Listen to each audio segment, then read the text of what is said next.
Traffic that you own, the secret that protects business from the fear of algorithms.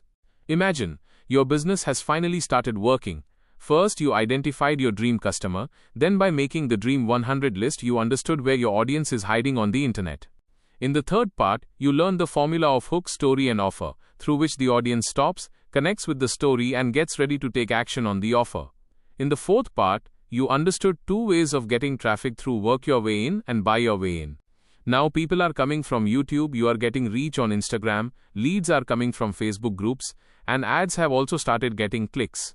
But then one morning you wake up and see that your reach has suddenly become half. The post where thousands of people used to come until yesterday is not reaching even a few people today. Fear starts from here, because the traffic you thought was yours was actually never yours. Curiosity is born here. If social media, ads and algorithms are not in your control, then what is the real traffic of a business? In Russell Brunson's book, Traffic Secrets, this point is explained very deeply. His entire focus is not just on bringing traffic, but on a traffic system that can give long-term stability to a business. ClickFunnels' official site also describes its platform as a system to market, sell and deliver online products and services. That means the point is not just to bring visitors, but to convert visitors into relationships and sales. But the biggest question here is, after traffic comes, where does it go? If a visitor watches a video and leaves, sees a post and scrolls ahead, or clicks on an ad and then closes it, then no relationship has been built. Traffic came, but no asset was created. That is why the concept of traffic that you own becomes very important in Traffic Secrets. Its simple meaning is an audience you can contact directly. On social media, the audience remains under the platform's control. Facebook, Instagram, YouTube, Google, all these platforms decide according to their own rules and algorithms how many people your message will reach.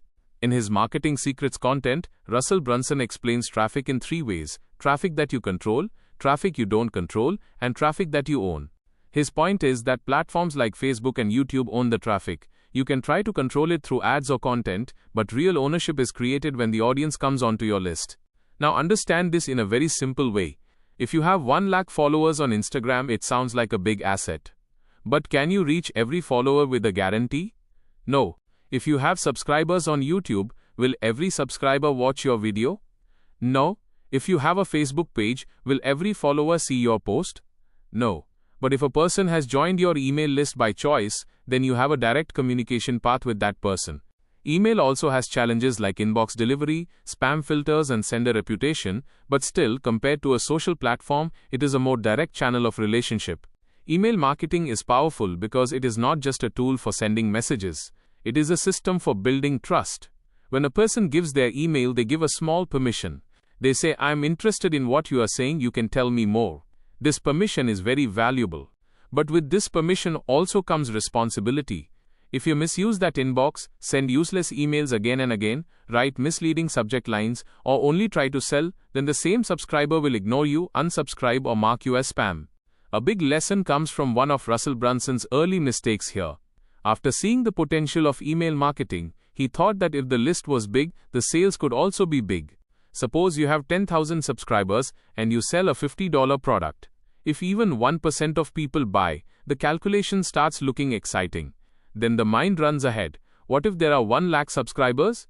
What if the conversion becomes 2%?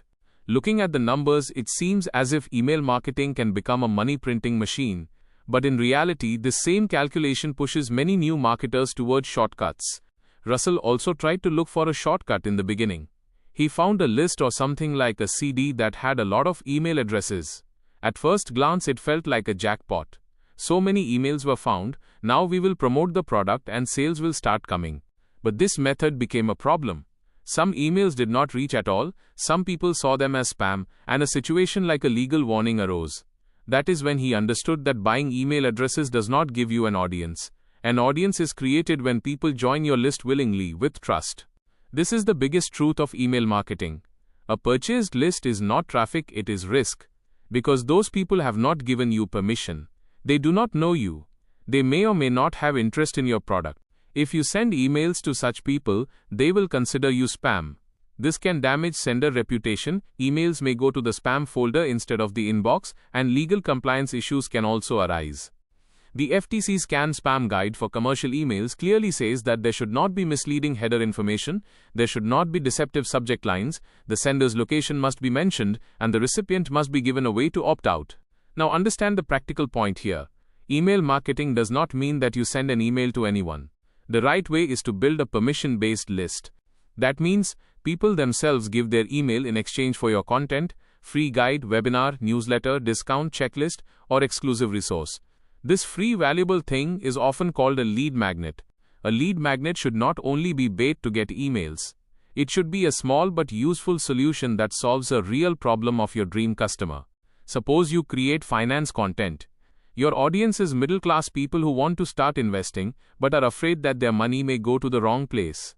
Your lead magnet can be 7 basic things before starting an SIP. If you are a fitness coach, the lead magnet can be 15-minute home workout plan for busy people. If you teach marketing to small business owners, the lead magnet can be a simple checklist to reach the first 100 customers. That means the lead magnet should make your audience feel that you have understood their problem. Now connect the 5th part with the previous 4 parts. First, you understood the dream customer, so you know who to make the lead magnet for. In the second part, you understood Dream 100, so you know where to promote the lead magnet. In the third part, you understood hook, story and offer, so you know how to convince people to give their email. In the fourth part, you understood work your way in and buy your way in, so you know how to bring traffic through organic relationships and paid reach. Now in the fifth part, you are learning how to convert that traffic into your email list. Now understand this with a small story. Suppose there is a creator named Rohit who teaches digital business to small shopkeepers. He makes YouTube videos, posts Instagram reels, and stays active in Facebook groups. In the beginning he gets views but no business is built. People watch the video and leave. Some people comment, but no long-term connection is created. Then Rohit creates a free guide, 5 simple ways to increase the online visibility of a local shop. At the end of every video he says, if you want this checklist, you can download it for free from the link given in the description. Slowly, small shopkeepers start joining his email list. Now Rohit is not dependent only on the platform. In the first email, he sends the guide. In the second email, he tells the story of a local shopkeeper who got new customers through Google reviews. In the third email, he gives a simple tip for creating a WhatsApp catalog. In the fourth email, he explains that online presence is not only necessary for big brands but also for small shopkeepers. Now when Rohit offers a paid workshop, people do not see him as a cold seller. They see him as a helpful guide. This is the power of traffic that you own. An email list is like an insurance policy for business. This does not mean you should leave social media. Social media gives discovery. YouTube builds trust. Instagram brings attention. Facebook groups can give discussion. Paid ads give speed. But the final goal of all these should be that the people who are interested in your message come onto your own list. Because if you remain dependent on platforms every time for every new visitor, then every time you will have to earn or buy attention again. After the email list is built, the real work begins. Many people build a list but then fill it only with sales messages. This is a mistake. An email list has to be nurtured. Nurture means building a relationship. Just as a new friend does not ask you for money in the first meeting, in the same way trust should be built first in email too. Give useful content to the subscriber. Talk about their problem. Give small wins. Tell a story.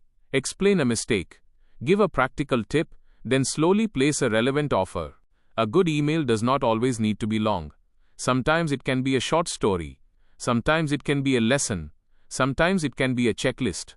Sometimes it can be a product update. Sometimes it can be a special offer. But every email should have value for the subscriber. If the subscriber feels that by opening your emails they understand something, get some benefit or some problem becomes clear, then they will keep listening to you. If they feel that you are only selling, then the relationship will become weak. The subject line is the hook of the email. Just as the title and thumbnail in a YouTube video stop the viewer, in the same way, the subject line in an email motivates the subscriber to open the email.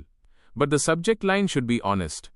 If the subject line promises something else and the content inside turns out to be something else, the open rate may increase for one day, but trust will break. The FTC guide also talks about avoiding deceptive subject lines, meaning the subject line should reflect the actual content of the email. Sender reputation is also the silent hero of email marketing. If people do not open your emails, delete them again and again, or mark them as spam, then in the future, it may become difficult for your emails to reach the inbox. That is why list quality is very important. More subscribers are not always better. The right subscribers are better. 500 engaged subscribers can sometimes be more valuable than 50,000 uninterested emails. Because engaged people read, reply, click, and when needed, purchase too. Now, one more important thing is to respect unsubscribe. If a person does not want to receive your emails, they should get an easy option. This is not just a matter of legal requirement, it is a matter of trust. Keeping a person who wants to leave does not build a relationship. On the contrary, your list remains clean and the engaged audience stays. In good email marketing, people are not forced, they are connected through value. Segmentation also gradually becomes important in email marketing. Every subscriber is not the same. Some are beginners, some are advanced, some only want free learning, some are ready for a paid solution. Some are students, some are business owners. If you send the same email to everyone, the message will feel relevant to some people and not to others. But if you understand the audience according to their interest or behavior, communication can become more personal.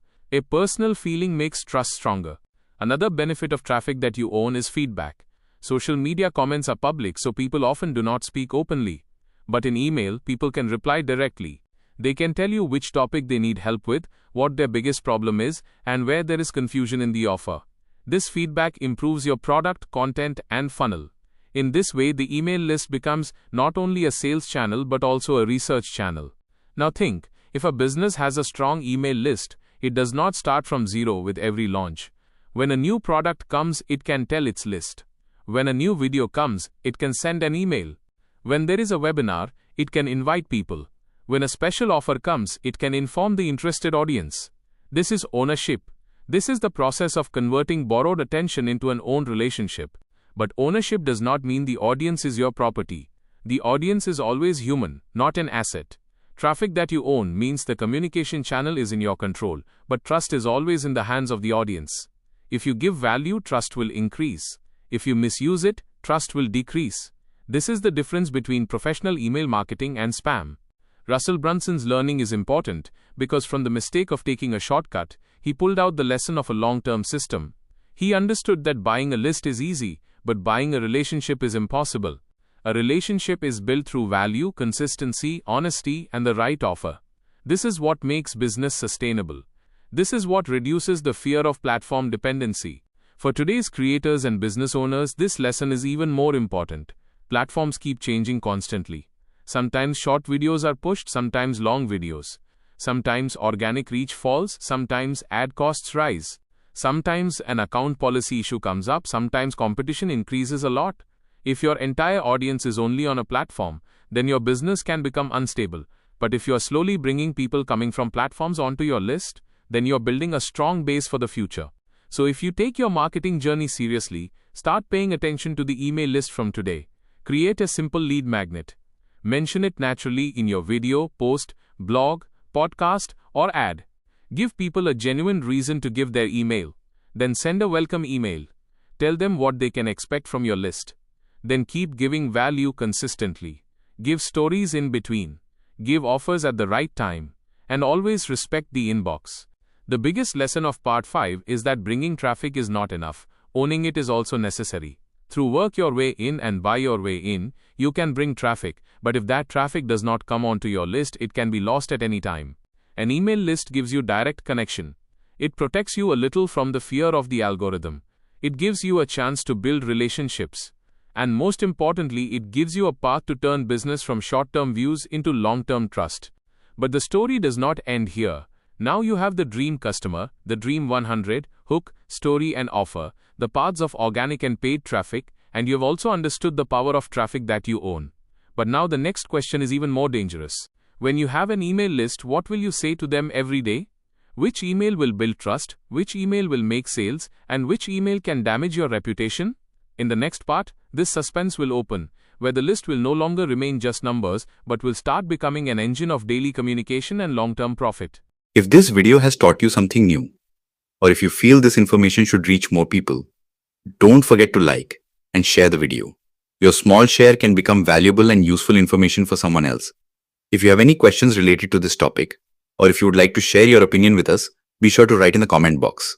We read every question and suggestion from you because your feedback inspires us to create better content.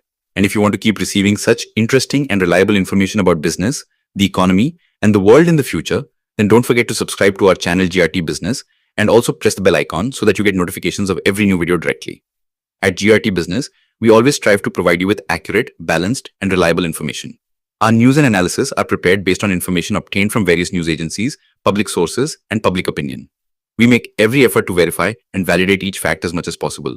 But in case of any possible error or dispute, the responsibility lies with the respective sources. Our only aim is to present you with a correct and trustworthy perspective so that you can understand any topic better.